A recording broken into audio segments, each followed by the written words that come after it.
নমস্কাৰ, মই টাইমছ অসমৰ লগতে বাৰটো কেইবাটা প্ৰান্ত বৰ ডাঙৰ খবৰবোৰ নেটো চাবলৈ হ'লে আমাৰ চেনেলটো ছাবস্ক্ৰাইব কৰি ভিডিঅ'টো লাইক কৰি ভিডিঅ'টো শ্বেয়াৰ কৰি দিব আগলৈ আৰু কমেণ্ট লিখি যাব #জাষ্টিছ ফৰ জুবিন গাৰ্গ।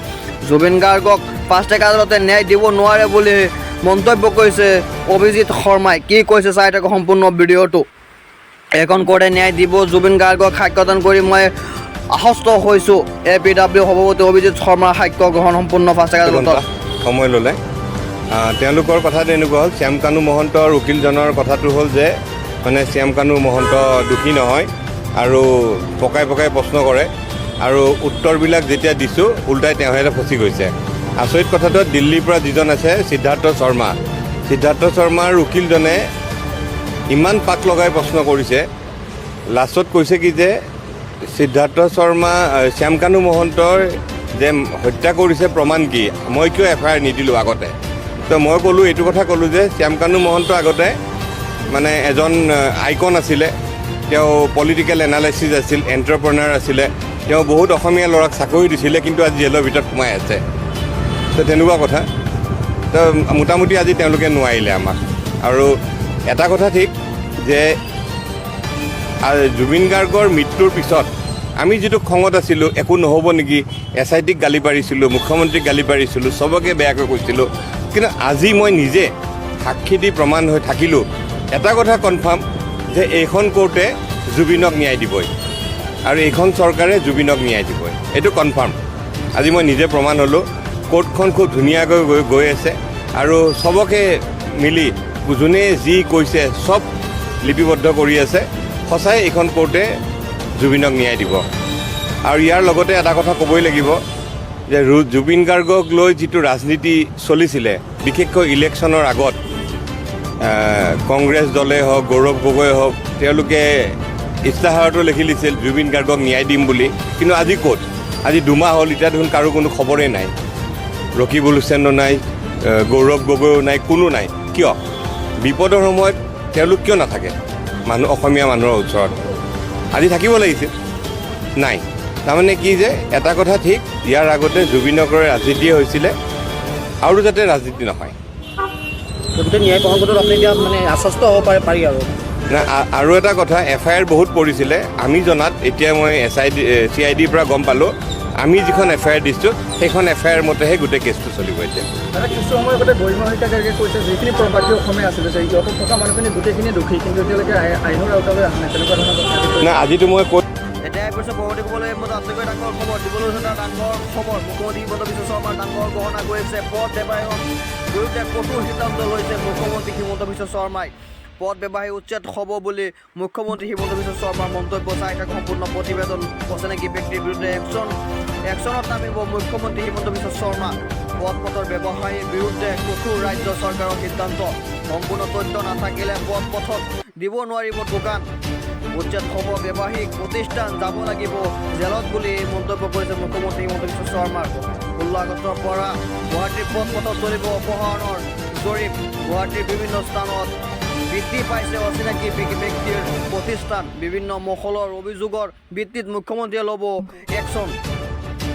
অচিনাকি ব্যক্তিৰ বিৰুদ্ধে একশ্যন নামিব মুখ্যমন্ত্ৰী হিমন্ত বিশ্ব শৰ্মাই। আটাইতকৈ ডাঙৰ খবৰ, পথৰ ব্যৱসায়ীৰ বিৰুদ্ধে কঠোৰ ৰাজ্য চৰকাৰৰ সিদ্ধান্ত। সম্পূৰ্ণ তথ্য নাথাকিলে পথত দিব নোৱাৰিব দোকান।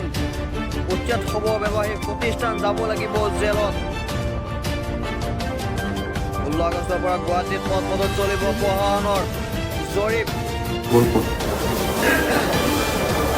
এজনকৈ মানুহৰ আমি চেঞ্চাছ টাইপ ডাটা ল'ম, তেতিয়া আমি বুজি পাম যে আমি কিমান এমপ্লয়মেণ্ট অপৰচুনিটি অসমীয়া মানুহে মিছ কৰি আছে। এতিয়া আগষ্টৰ পৰা চলিব, 16 আগষ্টৰ পৰা 2 মাহ গুৱাহাটী প্ৰত্যেকজন ষ্ট্ৰীট ভেণ্ডৰৰ ডেটাটো আমি ল'ম আৰু লৈ আমি ৰিলিজ কৰিম যে কোন মানুহ ধুবুৰীৰ পৰা কিমান মানুহ আহিছে, গোৱালপাৰাৰ পৰা কিমান মানুহ আহিছে, কামৰূপৰ পৰা, নলবাৰীৰ পৰা, বৰপেটাৰ পৰা কিমান, বা বহুতে কৈ থাকে বিহাৰৰ, বেংগলৰ পৰা কিমান। আমি গোটেই গুৱাহাটীৰ ফুটপাথটো আমি ছাৰ্ভে কৰিব খুজিছোঁ, কাৰণ ইয়াতে 1 লাখ দোকান আছে। টোটেল গুৱাহাটীত আজিৰ দিনত সৰু ডাঙৰ দৰ্জীৰ পৰা আৰম্ভ পাণ তামোলৰ দোকানৰ পৰা চাহৰ দোকানলৈকে total 1 lakh business establishment. Showroom নহয়, ডাবৰ নাৰিকল বিক্ৰী কৰি আছোঁ, কোনোবাই পকৰি বিক্ৰী কৰি আছোঁ, কোনোবাই যিটো এনক্ৰ'চ কৰি আমি ফ্লাইঅভাৰৰ তলে তলে যিমান দোকান আছে, শাকৰ দোকান, মুৰ্গীৰ দোকান, এতিয়া আপোনালোকে চাব যে নতুনকৈ এবিধ দোকান আহিছে গুৱাহাটীত, আলু পেকেট কিলো আৰু বিক্ৰী কৰি দিয়ে। সেইবিলাক মানুহ কিন্তু আমাৰ অসমীয়া ল'ৰা ছোৱালী নহয়, ক্লাছ 6ৰ ল'ৰা ছোৱালী নহয়। একদম আপোনালোকে দেখিব নতুন এইটো বিজনেছ নতুন আৰম্ভ হৈছে যে 1 কেজি আলু এটা, আৰু শৰাইঘাট ব্ৰিজৰ ওপৰত যিমান ফল মূলৰ দোকান আছে এইবোৰ ক্লাছ 6 নহয়, ক্লাছ 6ৰ বাহিৰত। গতিকে এই গোটেই বিজনেছবিলাক আজি আপোনালোকে মোক কওক যে গুৱাহাটীৰ প্ৰমিনেণ্ট জেগা এখনত মেডিকেল কলেজৰ বাহিৰত আজি 50খন দোকান আছে। আমাৰ অসমীয়া ল'ৰাইতো দোকান কেইখন চলাব পাৰে, আৰু এখন দোকানত প্ৰফিট হয় minimum per day 10,000 rupees, per day 10,000 rupees।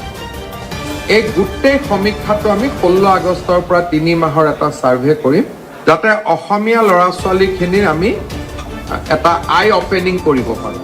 আমাৰ ফুটপাথত বহি থকা মানুহবোৰ ক'ত, এজন এজনকৈ মানুহৰ আমি চেঞ্চাছ টাইপ ডাটা ল'ম, তেতিয়া আমি বুজি পাম যে আমি কিমান এমপ্লয়মেণ্ট অপৰচুনিটি অসমীয়া মানুহে মিছ কৰি আছে।